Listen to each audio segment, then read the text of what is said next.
I'm a sellout to black people. Video by Nike Talk. Yeah, man, that boy Stevie Knight, he about to talk on it. You know, he had that debate with Abba and Preach the other day. My boy, you know what I'm saying? He jumping and hollering, trying to defend the late, great Charlie Kirk. At least that's how he would regard him. I don't miss him. But, hey, let's go ahead and check this out, man. All right, so what we got? We got boot liquor. Yeah. We got coconut. We got Uncle Tom. Coconut? That's new. Never heard that before. Uncle Tom, Sellout. yeah. Sellout is funny. That's an interesting one. That's one I got to get back to. All right.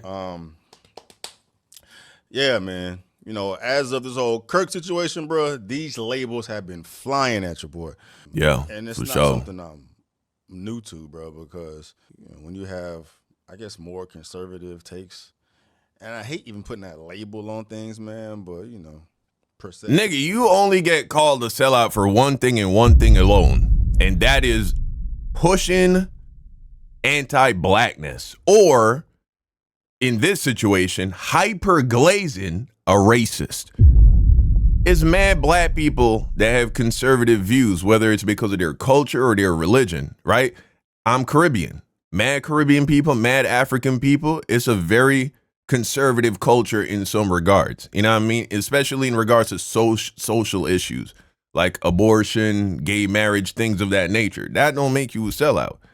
Also being financially conservative. Maybe you are a money-hungry capitalist, but even that don't make you necessarily a sellout. The only thing that makes you a sellout, that makes you a, you know what I'm saying, a Republican, would definitely be anti-black rhetoric or hyper-glazing a man that was so anti-black like Charlie Kirk. In this reality, man, if you saying something that aligns with certain ways and certain eyes, they put you in this box. Right. And, you know, black man with more of a conservative take on things, the black culture is going to despise.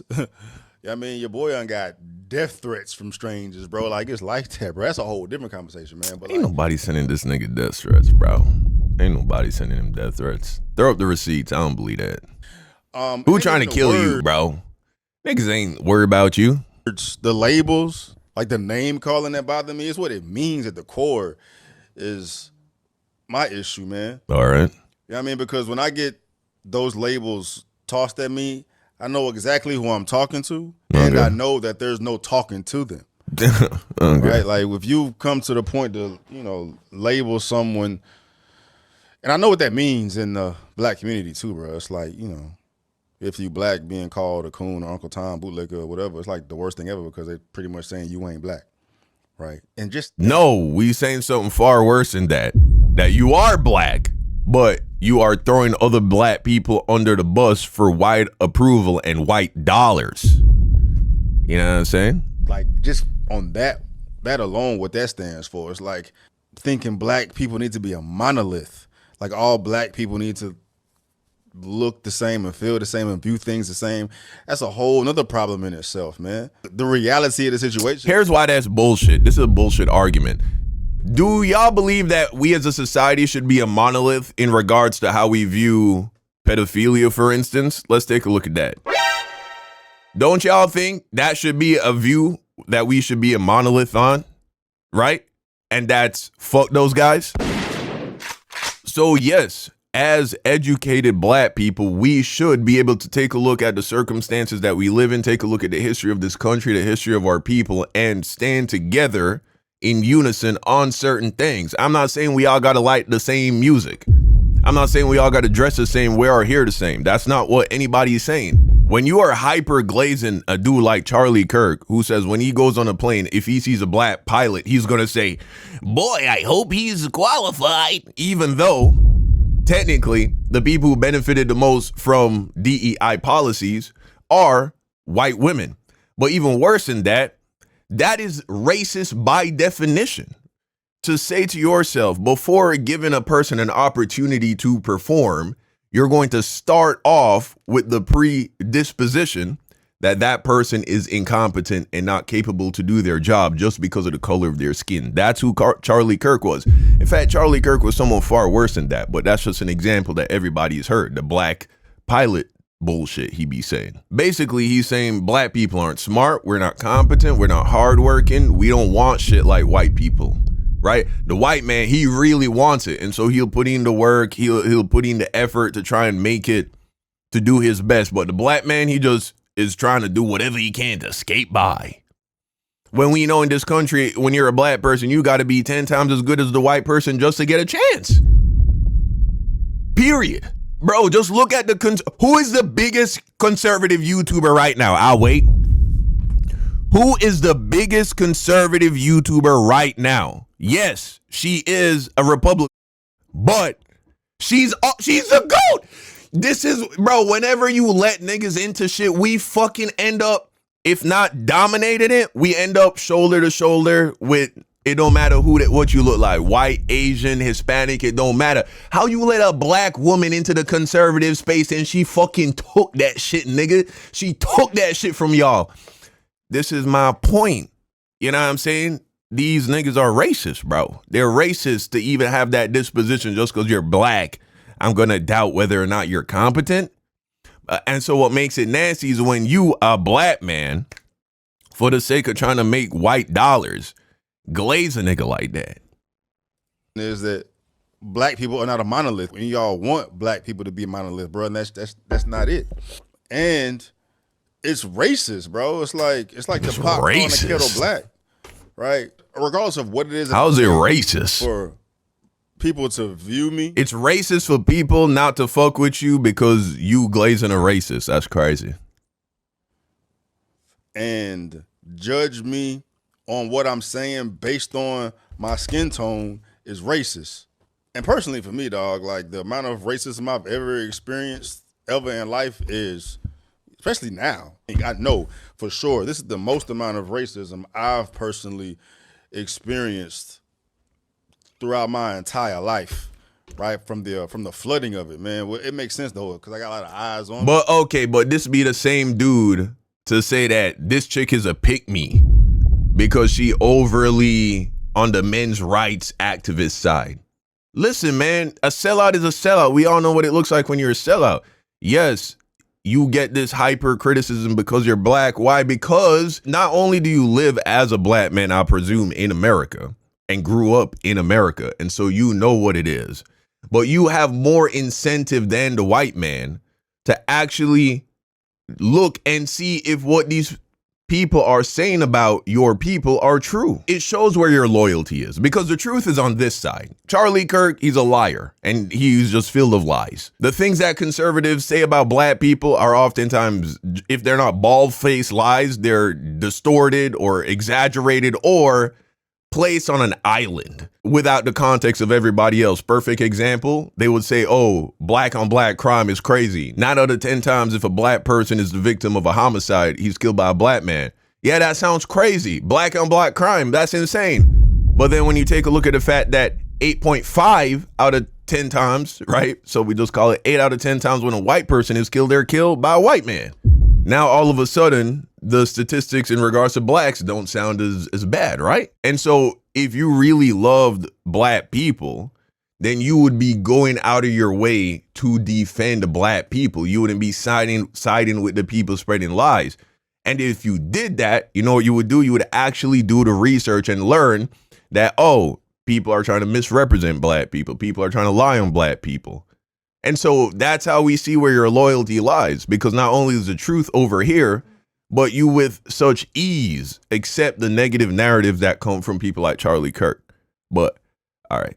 That shit brings out the demons for real, for real. You know what I mean? And I've had my racist experiences throughout my life, trust me. But those situations were based on like more of one-on-one encounters or things that I thought may have been happening that could have been due to racism, things I couldn't necessarily prove, you know what I'm saying? But I'm from Georgia, bro. Went to school in down south Georgia, bro. You know what I'm saying? Had cotton fields next to my college, bro. Like the slave trade went through where my college was, man. So, and I don't know how it is now, but back then, bro, racism was still alive and thriving, boy. It's like the same thing that racism went away in 10 years. Live from the lens of the people that, you know, despise me so much from my perspective, man. It's definitely an interesting position to be in, man. But it bothers me to see such a large sect of black folks act this way, but I get it. I understand it because I used to live that life, right? There was things that triggered me to place people in a certain box and despise them because of what I thought they owned or what I thought they believed in, man. It wasn't that long ago where I had my YouTube, bro. I told Tatum this. I think I may have told him in an interview, man, but I used to despise, well, not to this extent, bro, because y'all motherfuckers is crazy. I know what I'm talking about. Y'all motherfuckers is wild. But there was a point Bro, where, nobody despises you. We don't know you. I don't know you. I don't know you enough to have emotional feelings towards you. Nobody despises you, bro. We just calling you for what you are, right? And right now, you're a sellout. Before I had this transition of perspective and I was more of a liberal, I can't even say I was more of a liberal, bro. I've always had conservative values, man. But as far as the race element and the black power element and the victim mindset, I was thoroughly immersed in it. That was my perspective, man. And anything that went against the way that I viewed the world, I deemed the devil. You know what I'm saying? And there was once upon a time, maybe it was 2025, maybe like 4 years ago. I forgot when my journey started, bro, but I used to look at Officer Tatum the way that y'all look at me. Like, man, fuck this guy. You know what I mean? So I understand where all that heat comes from, bro. And I remember having a conversation with someone, I'm not gonna tell the fucking name, man, but I remember when I was first starting to receive backlash from the black community in call and bootlicker and Sellout and this, that, and the third, man. And it was bothering me much more because I hadn't got the thick skin yet. But at the same time, Officer Tatum, he the biggest one of them all. So that's not good that you know what I'm saying, you're getting mentored by him. Time I was empathetic. And I'm still empathetic for those that view. Bro, here's a reality. You just got to look at the statistics, man. You can go down the list. Black people use drugs at the same rate as white people. Whether you're talking about marijuana or you're talking about hard drugs or you're talking about pills, drug to drug, there is some slight variations. Like, for instance, black people use crack slightly more than white people. White people use meth significantly more than black people. So shit like that. But in regards to just hard drugs and recreational drugs, across the board, black people and white people use drugs at the same rate. White people make up about 60% of this country. Black people make up just over 10% of this country. Yet we have more black people in prison for drug-related offenses than white people. What does that tell you? It tells you that the black community is being over-policed by at least a factor of 5, at least. Because we know they use drugs at the same rate. But they're way more white people. And so if there are way more white people and we have the same percentages of people using drugs at the same rate, that should mean we should see that reflected in the jails, the prisons, but we don't. What we see is black people packing the prisons when it comes to drugs. And it's way better today than it was in the past, and it's still horrible today. Black men are given longer prison sentences for the same crimes as white men when they have the same criminal history. Black people are less likely to get loans even if they have the same financial background than white people. All of those things are literally happening right now. These are statistics that are current right now, right here today. And so if you look at that, how can you say black people have a victim mindset when they're still clearly being treated in a racist way? All right. Like more black folks to understand our perspective. Right? And bro was like, man, you can't, dog. I did it. I used to live that life. I was on the same shit you was on, trying to save everybody, bro. But you can't save them, bro. They have to go through it themselves because there's nothing you can tell them to make them feel otherwise, man. And I put myself in them shoes too, like how I was back then. There was nothing anybody could have told me or shown me to make me break from the perspective that I had, right? Because I was years and years and years of brainwashing and indoctrination, and I don't even like using them words, bro, because that might trigger y'all. I'm not trying to trigger the people that I'm trying to talk to, man, but like growing up in a Democratic family, more liberal family, more victim mindset family. Give me one fucking statistic, one piece of information to support your position, you can. You don't got none. Family, but that may trigger y'all, man. But what it is, I can't think of any other fucking words outside of what it actually is, man. But like, I grew up in that, man. You know what I'm saying? Looking at Republicans a certain way, looking at white people a certain way. You know what I'm saying? Always thinking somebody out to get you, always thinking brothers is down or whatever. I lived that fucking life, man. And then when you going through it, submerged in it, like you born into it, it's like a religion. I mean, it is religion, bro. That perspective is a religion, dog. There's nothing anybody can tell you to remove you from it because you've identified that. You've identified with, you know, the black struggle and what we went through back in the day. And it just poured into you like, you know, Jim Crow and slavery and 400 years and reparations and MLK and civil rights and all this, man. It's like this nigga got a problem? All right. You're maybe you're not saying he got a problem with civil rights, but then again, Charlie Kirk said that civil rights was a mistake. You got a problem with civil rights if you pro Charlie Kirk. Programmed to wear this stuff like it's armor, like badges of honor, but in the meantime, it's like you're me. And if it wasn't for MLK and the civil rights movement, you couldn't be with that white woman that you dating, bro. So you should be very grateful that Charlie Kirk's reality, the reality that Charlie Kirk wanted, never came into fruition. Hell, the majority of my close ones have not gone through anything remotely close to what our ancestors has gone through, bro. But we wear it, we live it, we learn it, we're submerged into it, so it's impossible to pull you out, and there's no way you can talk somebody out of that. Nobody over here is saying that black people today live in the same conditions as black people during Jim Crow or during slavery. Doesn't mean that shit isn't still fucked up, though. It is still fucked up. And I remember talking to this person. He's like, man, there's nothing you can tell. No justice has been served. You don't believe in justice? Tell me, at what point was justice ever served to black people in this country? At what point? And I'm talking specifically about the descendants of slaves in this country. I'm not talking about immigrants like myself. Because if you rob a person of their ability to provide for themselves and feed their children, obviously that is going to have a negative impact on the lives of their children and their subsequent descendants. And so at what point did the corporation that is America make amends with the black people that they brutalized for hundreds of years? It's never happened. Justice has never been served to black people in this country. It's like talking to a wall, and it is, but it bothers the hell out of me, but knowing that fact now, because you might say, well, the black people today aren't the black people who, yes, but their descendants are here. And guess what? The descendants of the white people who benefited from that very same evil and benefited from all the handouts that came from the white government, like the Homestead Act, where 270 million acres of free land was given away to white people for free in this country. That was 10% of this country's territory. It was given away for free to white people, and all kinds of handouts ever since then to help lift up the white man and build out the white middle class, often at the expense of black people and other minorities. Their descendants are benefiting from all of that bullshit to this day. That's really what is keeping everybody down. That's what's keeping the entire black community down, is that mindset, that perspective, because we still live under that cap, under that box. You know what I mean? And there's nothing anybody can tell us, show us, do to us to make us think otherwise.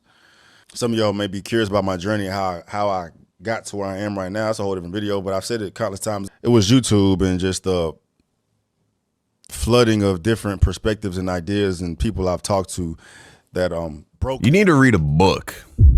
That's what you need to do. You need to actually read a book. Have you read a single book by an expert, by someone highly educated in the field on the topic? For instance, go read The Debt, What America Owes to Blacks by Randall Robinson, I believe his name is. I read that book as a Christian conservative. By like halfway in the book, I was full blown in favor of reparations. The argument is so rock solid that Thomas Sowell one of the biggest black intellectual sellouts of this generation, of this lifetime.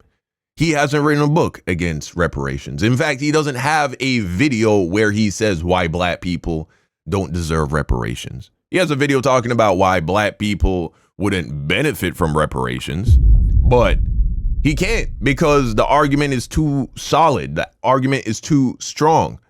And so go ahead and check out that book by Randall Robinson, man. Get educated. That barrier down for me so I could actually look at the world for what it is. And once I got out, man, I was so embarrassed about how I used to be.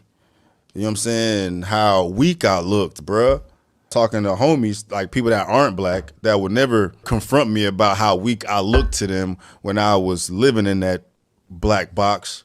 But now that I'm out and I've talked to people that are aware of what's going on, this whole mind state is keeping the black community down, that they're victim to, that they fail to see beyond. And he's like, man, I've talked to a handful of people. It's like, bro, like you way too smart. You got too much to offer. Like, why would you allow something like that to hold you down? But and I'm thinking about how I was back then. Like I would never even entertain a conversation like that, bro, because I'd have too much pride and ego about what I believe my struggle to be. Like, what the fuck you talking to me about that? Like, you can't talk to me about my struggle. You can't talk to me about what it is being black. But they really can, because they knew what I was capable of. They knew what was holding me back. See, this is the bullshit. This is what most Republicans build their argument on. My struggle. Guys, I didn't struggle coming up in this life. Me personally, I can say I didn't struggle, right? I was born with parents that gave me a good life. Now, was it still a life when compared to, I didn't grow up middle class, you know, I grew up lower class in a third world country, Jamaica, but I was still given enough. I was given enough of the keys. And as my parents got older and they progressed financially, my life also got better as well. And I got to experience more luxuries in life. But I had a good life, bro. I had a good childhood. I never worried about food. I was never food insecure. I never worried about where I was going to lay my head at night. I always had a loving, supportive family who cared about me, taking my schoolwork seriously, put me in extra lessons, you know, after school extra lessons to help me get my grades up when I needed that shit. Made sure I was on top of my homework, supported me with my athletics. And so it would be easy for a person such as myself who really didn't grow up with knowing real struggle to then come and do well in America and be like, what struggle are you guys talking about? That's actually the problem that a lot of immigrants run into. Nobody's saying you can't make it as a black man in America. Nobody's saying that. But the reality is there are plenty of black kids that are being born into situations far worse than the situations we were born into. And so their outlook isn't as good. And they're born into that situation because of the racism of this country. And we also see the greater racism at play as a whole in this country. For instance, with the judicial system. For instance, with the way taxes are structured in this country. There's so many ways. The education system. Y'all picking up what I'm putting down, man. A victim to propaganda and the culture and things of that nature, man. But if you're not even able to talk to others about things, period, then how can you ever grow? How could you ever progress? And that is what's keeping a lot of us held down, man. That our inability to even communicate or have discourse with others that have an opposing view besides our own. Because our struggle is what it is. Ain't shit you could tell me about what I'm going through or what it is to be black and how we getting held down. But there's lots of things people can tell you. And a lot of people told me shit. Did my own research, had my own journey, and this is still a journey that I'm still having to this day. You know what I'm saying? But I wish everyone that's black would be just open to it. You ain't got to agree with it. Just, you know, just have that conversation and not just demonize. You don't want to have no more conversations, bro. You don't want to have no more debates. I'm already knowing that. So stop pretending. You don't. Just ask any AI of your choice. Grok, ChatGPT, Gemini, all of them are going to give you the same answer. Whether or not systemic racism is still an issue affecting the black community in America. And then decide to yourself whether or not you still want to go through with this debate. And yeah, you know what I'm saying. But y'all let me know what you think in the comment section down below. Thank you for watching, and until next time, Peace out.